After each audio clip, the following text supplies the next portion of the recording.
ಪ್ರೀತಿಯ ವೀಕ್ಷಕರೇ, ನಿಮ್ಮೆಲ್ಲರಿಗೂ ನಮಸ್ಕಾರ. ನಾನು ಕೆಜೆ ಹಳ್ಳಿ ಸುರೇಶ್.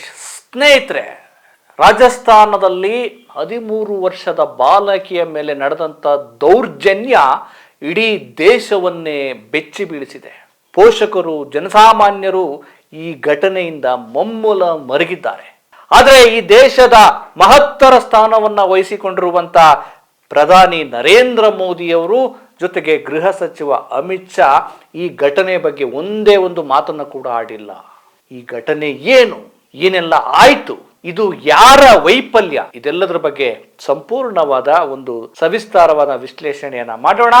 ಅದಕ್ಕೂ ಮುಂಚೆ ಸ್ನೇಹಿತರೆ, ನೀವಿನ್ನು ನಮ್ಮ ಈ ಚಾನಲ್ಗೆ ಸಬ್ಸ್ಕ್ರೈಬ್ ಅನ್ನ ಮಾಡ್ಕೊಳ್ತಾ ಇದ್ರೆ ಸಬ್ಸ್ಕ್ರೈಬ್ ಮಾಡಿ, ಲೈಕ್ ಮಾಡಿ, ಶೇರ್ ಮಾಡಿ, ನಿಮ್ಮ ಅಭಿಪ್ರಾಯಗಳನ್ನು ಕೂಡ ತಿಳಿಸಿ.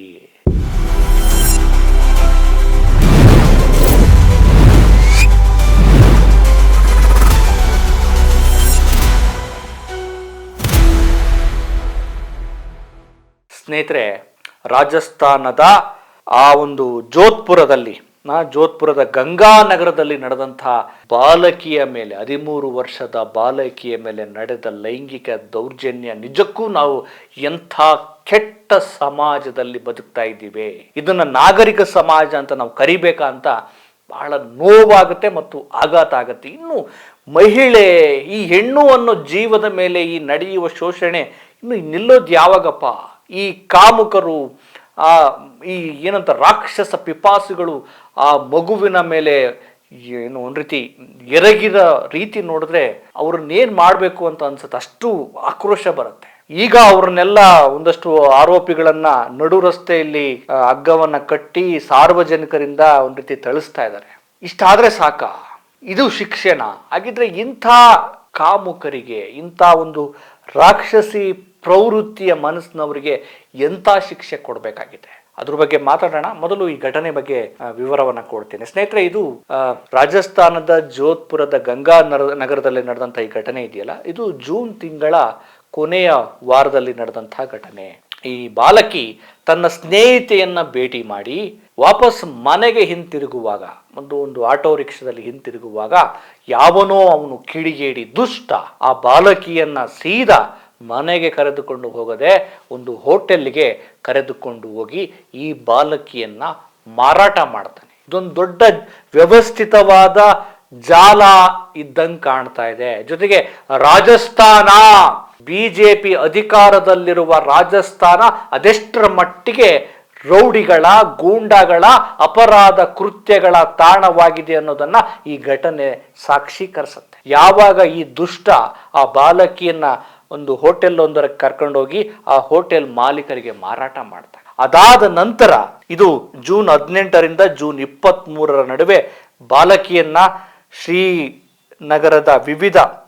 ಗಂಗಾನಗರದ ವಿವಿಧ ಹೋಟೆಲ್ಗಳಲ್ಲಿ ಕೂಡಿಟ್ಟು ಸುಮಾರು 30ರಿಂದ 32 ರಾಕ್ಷಸರು ಅಂತಾನೆ ಕರಿಬೇಕು, 30ರಿಂದ 32 ರಾಕ್ಷಸರು ವಿವಿಧ ಹೋಟೆಲ್ಗಳಲ್ಲಿ ಆ 5 ದಿನಗಳ ಕಾಲ ಆ ಬಾಲಕಿಯ ಮೇಲೆ, ಇವ್ರಿಗೆ ಮನುಷ್ಯತ್ವವೇ ಇಲ್ಲ, ಇವರು ಕ್ರೂರಿಗಳು, ಇವರು ಆ ಬಾಲಕಿಯ ಮೇಲೆ ನಿರಂತರವಾಗಿ ಲೈಂಗಿಕ ದೌರ್ಜನ್ಯವನ್ನು ನಡೆಸ್ತಾರೆ. ಅದೆಷ್ಟು ನೊಂದುಕೊಂಡಿರ್ಬೇಡ ಆ ಜೀವ, ಅದೆಷ್ಟು ಅಂಗಲಾಚಿರ್ಬೇಡ ಆ ಜೀವ, ತನ್ನ ತಂದೆ ತಾಯಿಗಳನ್ನ ನೆನೆಸ್ಕೊಂಡು ಅದೆಷ್ಟು ಒದ್ದಾಡಿರ್ಬೇಡ, ಅದೆಷ್ಟು ನೋವನ್ನು ಅನುಭವಿಸಿರ್ಬೇಡ. ನಿರಂತರವಾಗಿ ಲೈಂಗಿಕ ದೌರ್ಜನ್ಯವನ್ನು ಮಾಡ್ತಾರೆ. ಜೊತೆಗೆ ಈ ಬಾಲಕಿ ಕೂಗಾಡಬಾರ್ದು, ಮತ್ತೆ ತನ್ನ ನೋವನ್ನು ಹೇಳ್ಕೋಬಾರ್ದು ಅಂತೇಳಿ ಒಂದು ರೀತಿ ಪ್ರಜ್ಞೆ ತಪ್ಪಿಸ್ಬೇಕು ಅನ್ನೋ ಕಾರಣಕ್ಕೋಸ್ಕರ ಮದ್ಯವನ್ನು ಕೂಡ ಕುಡಿಸ್ತಾರೆ ಅಂತೇಳಿ ಪೊಲೀಸರ FIR ನಲ್ಲಿ ಮಾಹಿತಿ ಸಿಗ್ತಾ ಇದೆ. ಕೊನೆಗೆ ಯಾವಾಗ ತನ್ನ ಮಗಳು ಬರ್ಲಿಲ್ಲಲ್ಲ ಅಂಥೇಳಿ ಆತಂಕಗೊಂಡಂತ ತಾಯಿ, ಪೋಷಕರು, ಆ ಬಾಲಕಿಯ ತಂದೆ ತಾಯಿಗಳು ಕಂಪ್ಲೇಂಟ್ ಅನ್ನ ಲಾಡ್ಜ್ ಮಾಡ್ತಾರೆ, ಪ್ರಕರಣವನ್ನ ದಾಖಲಿಸ್ತಾರೆ. ಆನಂತರ ಆ ದೂರಿನ ಆಧಾರದ ಮೇಲೆ ಚುರುಕುಗೊಂಡಂತ ಪೊಲೀಸರು ಹೋಟೆಲ್ ಮೇಲೆ ದಾಳಿ ಮಾಡಿ ಆ ಬಾಲಕಿಯನ್ನು ರಕ್ಷಣೆ ಮಾಡಿದ್ದಾರೆ.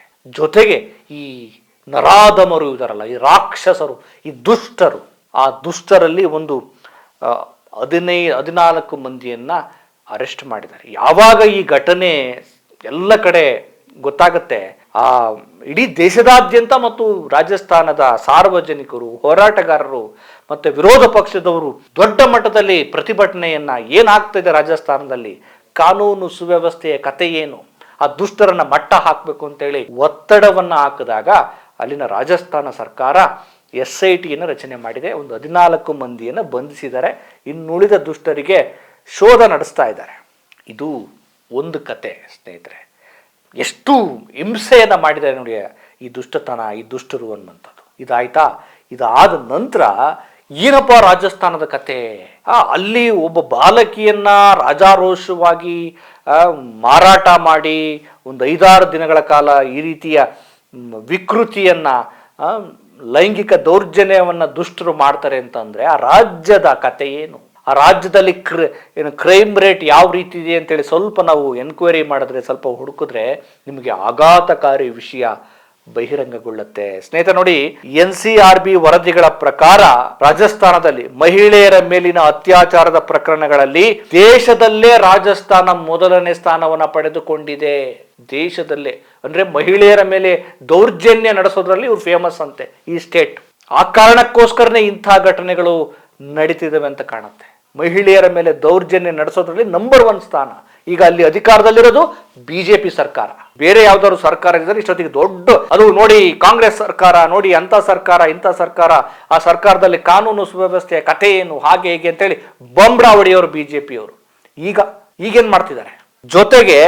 ಜೊತೆಗೆ ಅಲ್ಲಿನ ವಾತಾವರಣ, ಅಪರಾಧ ಮನಸ್ಥಿತಿ ಯಾವ ರೀತಿ ಇಡೀ ರಾಜ್ಯವನ್ನ ಆವರಿಸ್ಕೊಂಡಿದೆ ಅಂತಂದ್ರೆ, ಅಲ್ಲಿ ನೋಡಿ ಹಣಬಲ, ರಾಜಕೀಯ ಬಲ ಹಿನ್ನೆಲೆ ಇರುವಂತವ್ರು ಏನಾದ್ರು ಅಪರಾಧಗಳನ್ನ ಮಾಡಿದ್ರೆ, ಅವ್ರ ಮೇಲೆ ಆರೋಪಗಳು ಬಂದ್ರೆ ಪೊಲೀಸರು FIR ಅನ್ನ ದಾಖಲು ಮಾಡೋದಕ್ಕೆ ಹಿಂದೇಟಾಕ್ತಾರಂತೆ. ಯಾಕೆಂದ್ರೆ ಅವ್ರು ಯಾವುದೋ ಒಂದು ಬಲಾಢ್ಯ ಜಾತಿಯವರಾಗಿದ್ರೆ, ಅವರು ಸ್ವಲ್ಪ ದುಡ್ಡಿನ ಹಿನ್ನೆಲೆಯವರಾಗಿದ್ರೆ, ರಾಜಕೀಯ ಪ್ರಭಾವಿಗಳಾಗಿದ್ರೆ FIR ಆಗಲ್ಲಂತೆ. ಆಮೇಲೆ ಒಂದು ವೇಳೆ FIR ಏನಾದ್ರೂ ಒತ್ತಡ ಮಾಡಿದ್ರೆ ಆ ಕುಟುಂಬಕ್ಕೆ ಸಾಮಾಜಿಕ ಬಹಿಷ್ಕಾರ ಹಾಕುವ ಕೆಲಸವನ್ನ ಮಾಡ್ತಾರಂತೆ ದುಷ್ಟರು. ನೋಡಿ ಸ್ನೇಹಿತರೆ, BJP ಅಧಿಕಾರದಲ್ಲಿರುವ ರಾಜಸ್ಥಾನದಲ್ಲಿ ಜಂಗಲ್ ರಾಜ್ಯ ಆಗಿದೆ, ಗೂಂಡಾ ರಾಜ್ಯವಾಗಿ ರೂಪುಗೊಂಡಿದೆ. ಇನ್ನೇನು ಉತ್ತರ ಪ್ರದೇಶದ್ದು ಅದೇ ಕತೆ, ಅಲ್ಲೇನು ಬಹಳ ಚೆನ್ನಾಗಿಲ್ಲ. ಈ BJP ಅಧಿಕಾರದಲ್ಲಿರುವ ಈ ಹಿಂದಿ ರಾಜ್ಯಗಳ ಕತೆನೇ ಹೀಗೆ. ಪರವಾಗಿಲ್ಲ, ನಮ್ಮ ರಾಜ್ಯಗಳು, ಕರ್ನಾಟಕ ಪರವಾಗಿಲ್ಲ, ಇವ್ರಿಗೆಲ್ಲ ಹೋಲಿಕೆ ಮಾಡ್ಕೊಂಡ್ರೆ ನಮ್ಮ ರಾಜ್ಯದಲ್ಲಿ ತೀರಾ ಇಷ್ಟು ಮಟ್ಟಕ್ಕೆ ಕ್ರೈಮ್ ರೇಟ್ ಹೆಚ್ಚಿಲ್ಲ. ನೋಡಿ, FIR ಏನಾದ್ರು ಮಾಡಿಸಿದ್ರೆ ಆ ಕುಟುಂಬಗಳನ್ನೇ ಬಹಿಷ್ಕಾರ ಆಗ್ತಾರಂತ ಅಲ್ಲಿ ಜಾತಿಯ ವ್ಯವಸ್ಥೆ. ಆಮೇಲೆ ಇನ್ನೇನ್ ಮಾಡ್ತಾರೆ ಅಂತಂದ್ರೆ, ಯಾರಾದ್ರೂ ನೊಂದವರು, ನನಗೆ ಹಿಂಗೆ ಈ ರೀತಿ ಲೈಂಗಿಕ ದೌರ್ಜನ್ಯ ಆಗಿದೆ, ನನಗೆ ಸಮಸ್ಯೆ ಆಗಿದೆ, ನನಗೆ ನ್ಯಾಯ ಬೇಕು ಅಂತ ಹೇಳಿ ಪೊಲೀಸ್ ಹತ್ರ ಹೋಗಿ FIR ಅನ್ನ ಮಾಡಿಸೋದಕ್ಕೆ ಮುಂದಾದ್ರೆ ಆ ನೊಂದ ವ್ಯಕ್ತಿಗಳ ಮೇಲೆ, ಆ ಸಂತ್ರಸ್ತರ ಚಾರಿತ್ರ್ಯವನ್ನ ಒಂದು ಅನುಮಾನಿಸೋ ಕೆಲಸವನ್ನ ಅಲ್ಲಿನ ಪೊಲೀಸ್ ವ್ಯವಸ್ಥೆ ಮಾಡತ್ತಂತೆ. ನೋಡಿ ಎಂತ ಕೆಟ್ಟ ರಾಜ್ಯವಾಗಿ ರೂಪುಗೊಂಡಿದೆ ರಾಜಸ್ಥಾನ ಸ್ನೇಹಿತರೆ. ಇದು ಒಂದು ಕತೆ. ಆದ್ರೆ ಇನ್ನು ಅಮಿತ್ ಶಾ ಮತ್ತು ನರೇಂದ್ರ ಮೋದಿ ಇವರುಗಳು ಚುನಾವಣೆ ಸಂದರ್ಭದಲ್ಲಿ ಮಾಡಿದ ಭಾಷಣಗಳೇನು, ಬಂಡಲ್ಗಳೇನು, ಈ ಗಿರಾಕಿಗಳು ಇವರಿಬ್ರು ಇರಲ್ಲ, ಈ ಜೋಡಿ ಇದುವರೆಗೂ ಒಂದು ಸ್ಟೇಟ್ಮೆಂಟ್ ಕೊಟ್ಟಿಲ್ಲ. ಒಂದು ಭೀಕರ ಘಟನೆ ಆಗಿದೆ, ಬಾಲಕಿಯ ಮೇಲೆ ಲೈಂಗಿಕ ದೌರ್ಜನ್ಯ ಆಗಿದೆ, ಅದು ನಮ್ಮದೇ ಸರ್ಕಾರ ಅಲ್ಲಿ ಅಧಿಕಾರದಲ್ಲಿದೆ, ದೇಶದ ಪ್ರಧಾನಿಯಾಗಿದ್ದಾರೆ, ದೇಶದ ಗೃಹ ಸಚಿವರಾಗಿದ್ದಾರೆ. ಇವ್ರನ್ನ ಹೆಂಗ್ ಕರಿಬೇಕು? ಈ ಅಯೋಗ್ಯತನ ಸಾಕ್ಷೀಕರಿಸಿದ್ದಾರೆ, ಇವರ ಅಯೋಗ್ಯತನವನ್ನ ಸಾಬೀತುಪಡಿಸಿದ್ದಾರೆ. ಯಾಕಂದ್ರೆ ಒಂದೇ ಒಂದು ಮಾತಾಡಿಲ್ಲ ಇವರು, ಒಂದೇ ಒಂದು. ಏನಕ್ಕೆ ಬೇಕಿಂತವರೆಲ್ಲ? ಇಂಥ ಅಯೋಗ್ಯರು ಏನಕ್ಕೆ ಬೇಕು ನಮಗೆ? ಈ ಹಿಂದೆ ಏನ್ ಮಾತಾಡಿದ್ರು ಗೊತ್ತಾ? ಇದೇ ರಾಜಸ್ಥಾನದಲ್ಲಿ 2023ರಲ್ಲಿ ಇವರು ದೊಡ್ಡ ಭಾಷಣಗಳನ್ನ ಹೊಡೆದು ಅಧಿಕಾರಕ್ಕೆ ಬಂದಿದ್ರು. ಏನಂತ ಹೇಳಿದ್ರು? ಚುನಾವಣೆಗಳಲ್ಲಿ ನಾವು ಮಹಿಳಾ ಸುರಕ್ಷತೆಯ ಬಗ್ಗೆ ದೊಡ್ಡ ಭರವಸೆಯನ್ನ ನೀಡ್ತೀವಿ. ಏನ್ ಹೇಳಿದ್ರು? ಆ ರಾಜಸ್ಥಾನದ ಜೈಪುರದ ಒಂದು ಸಾರ್ವಜನಿಕ ಸಭೆಯಲ್ಲಿ ಈ ದೇಶದ ಪ್ರಧಾನಿ ನರೇಂದ್ರ ಮೋದಿ ಏನ್ ಭಾಷಣ ಹೊಡೆದಿದ್ರು ಗೊತ್ತಾ? ನಾವೊಂದು ದೊಡ್ಡ ಸಂಕಲ್ಪ ಮಾಡಿದೀವಿ. ಏನ್ ಸಂಕಲ್ಪ? ಇವ್ರ ಸಂಕಲ್ಪಗಳು ನಾವು ಬಹಳ ನೋಡಿದೀವಿ. ಇವ್ರ ಸಂಕಲ್ಪಗಳು ಬರೇ ವಿದೇಶ ಯಾತ್ರೆಗಳು, ಬರೇ ಚುನಾವಣೆಗಳ ಪ್ರಚಾರಗಳು, ಬರೇ ಲೂಟಿಗಳು ಇವರ ಸಂಕಲ್ಪಗಳು.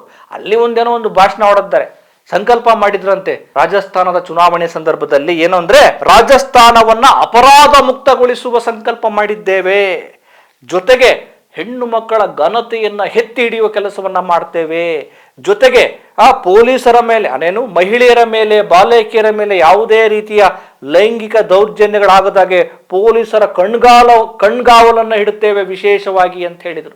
ಈ ಬುರುಡೆ ಹೊಡೆದೋಗಿದ್ರು ಇವರೆಲ್ಲ. ರಾಜಸ್ಥಾನವನ್ನು ಅಪರಾಧ ಮುಕ್ತ ಮಾಡ್ತೇವೆ, ಮಹಿಳೆಯರ ಘನತೆ. ಎಲ್ರಿ ಮಣ್ಣು? 13 ವರ್ಷದ ಬಾಲಕಿಯ ಮೇಲೆ ದೊಡ್ಡ ಒಂದು ಭೀಕರ ದಾಳಿಯಾಗಿದೆ. ನಿರಂತರವಾಗಿ ಶೋಷಣೆ ಮಾಡಿದರೆ ದುರುಳರು. ನಿಮ್ಮದೇ ಬಿಜೆಪಿ ಸರ್ಕಾರ ಇದೆ. ಜೊತೆಗೆ ನಾಚಿಕೆ ಆಗ್ಬೇಕು ಇವರಿಗೆ. ಮತ್ತೆ ಇಡೀ ದೇಶದಲ್ಲೇ ಮಹಿಳೆಯರ ಮೇಲೆ ಅತ್ಯಾಚಾರ ಆಗ್ತಿರುವಂತ ದೊಡ್ಡ ದೇಶ ಯಾವುದು, ರಾಜ್ಯ ಯಾವುದು ಅಂದ್ರೆ ಅದು ರಾಜಸ್ಥಾನ ಅಂತೆ. ಅದು ಬಿಜೆಪಿ ಅಧಿಕಾರದಲ್ಲಿರೋ ರಾಜಸ್ಥಾನ. ದೊಡ್ಡದಾಗಿ ಭಾಷಣ ಹೊಡೆದಿದ್ರಲ್ಲ, ಮತ್ತೆ ಏನ್ ಮಾಡಿದ್ರಿ? ಅಧಿಕಾರಕ್ಕೆ ಬಂದ ಮೇಲೆ ಕ್ರೈಮ್ ರೇಟ್ ಕಡಿಮೆ ಆಗ್ಬೇಕಾಗಿತ್ತಲ್ಲ ರಾಜಸ್ಥಾನದಲ್ಲಿ. ಮಹಿಳೆಯರ ಘನತೆಯನ್ನು ಎತ್ತಿಡಿಬೇಕಾಗಿತ್ತಲ್ಲ, ಬಾಲಕಿಯರ ರಕ್ಷಣೆ ಮಾಡಬೇಕಾಗಿತ್ತಲ್ಲ. ಈಗ ರಾಜಾರಾಷ್ಟ್ರವಾಗಿ ಆ ರೀತಿ ಅಪಹರಣ ಮಾಡಿ 5 ದಿನಗಳ ಕಾಲ ಶೋಷಣೆ ಮಾಡ್ತಾರೆ ಅಂತಂದ್ರೆ ಇವರ ಕೆಟ್ಟ ಆಡಳಿತವೂ ಕೂಡ ಒಂದು ರೀತಿ ಕಾರಣ.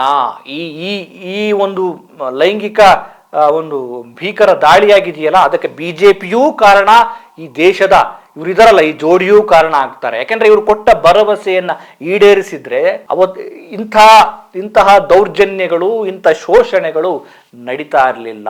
ಕೇವಲ ಪೊಲೀಸ್ ವ್ಯವಸ್ಥೆನಷ್ಟೇ ದೂಡೋದಲ್ಲ, ಅಲ್ಲಿನ ಬಿಜೆಪಿ ಸರ್ಕಾರ, ಅಲ್ಲಿನ ಮುಖ್ಯಮಂತ್ರಿಗಳು ಮತ್ತು ನರೇಂದ್ರ ಮೋದಿ, ಅಮಿತ್ ಶಾ ಇವರು ಕೂಡ ಕಾರಣ. ಯಾಕಂದ್ರೆ ಕೊಟ್ಟು ಮಾತನ್ನು ಉಳಿಸ್ಕೊಂಡಿಲ್ಲ. ಇವರು ಓಟ್ ಹಾಕಿಸ್ಕೊಳ್ಳಕ್ಕೆ ಮಾತ್ರ ಭರವಸೆ ಕೊಟ್ಟರು, ಆಮೇಲೆ ಸುಮ್ಮನಾದ್ರು. ಕೊನೆ ಪಕ್ಷ ಈ ಘಟನೆ ಬಗ್ಗೆ ಒಂದು ಸಂತಾಪ ಬೇಡ, ಒಂದು ನೋವು, ಒಂದು ವಿಷಾದವನ್ನು ಕೂಡ ವ್ಯಕ್ತಪಡಿಸಿಲ್ಲ ಇವರೆಲ್ಲ. ಇಂಥವರೆಲ್ಲ ನಮ್ಮ ದೇಶವನ್ನು ಆಳ್ವಿಕೆ ಮಾಡ್ತಾರೆ, ನಮ್ಮ ದೇಶದಲ್ಲಿ ಅಧಿಕಾರದಲ್ಲಿದ್ದಾರೆ. ಕೆಟ್ಟ ವ್ಯವಸ್ಥೆ. ಅಂತಿಮವಾಗಿ ಆ ದುಷ್ಟರಿಗೆ ಅತ್ಯಂತ ಕಠಿಣವಾದ ಕಾನೂನಿನ ಶಿಕ್ಷೆ ಆಗಬೇಕು. ಮತ್ತು ರಾಜಸ್ಥಾನದಲ್ಲಿ ಇನ್ನು ಯಾವುದೇ ಒಂದು ಈ ರೀತಿಯ ಘಟನೆಗಳು ಮರುಕಳಿಸದ ಹಾಗೆ ಅಲ್ಲಿನ ಬಿಜೆಪಿ ಸರ್ಕಾರ ಬದುಕಿದ್ರೆ ಒಂದು ಕ್ರಮ ತೆಗೆದುಕೊಳ್ಳಿ, ಸರಿಯಾದ ಆ ಕ್ರೈಮ್ ರೇಟನ್ನು ಕಡಿಮೆ ಮಾಡ್ಕೊಳ್ಳಿ. ಏನಂತೀರಿ? ನಮಸ್ಕಾರ.